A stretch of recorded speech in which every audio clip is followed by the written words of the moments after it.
This is gonna be like a really basic question, but Okay. I know you started acting when you were like really young. Mm-hmm. Did you have a plan before not acting, or have you always wanted to be an actor? I always wanted to be a baseball player. That was the first. I mean, I started playing when I was 2 or 3. That is a weird thing, and I kind of like in the last couple of years came around to that for me, which was that.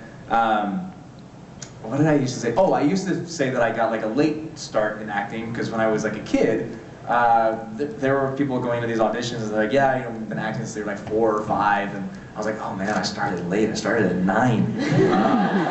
And now it's really weird because like I meet people like, yeah, I've been out here for like, you know, a couple of years, and like when I was like 18, and I'm like, oh, whoa, wow, I feel like I've been doing this for way too long now, because it used to feel like it's just like a little portion of my life, and now I've been doing it for 18 years, which is crazy. So, but I think when I started it, I knew that I loved it, and then when I did Road to Perdition, which was a film I did when I was like 13, that was the moment that it really changed for me. Of like, yeah, like at some point, baseball was still my priority. I turned down a few jobs here and there to continue to play ball because that's what my first passion was. And there's more of a timeline on baseball. Can't really play baseball when you're like 50 something.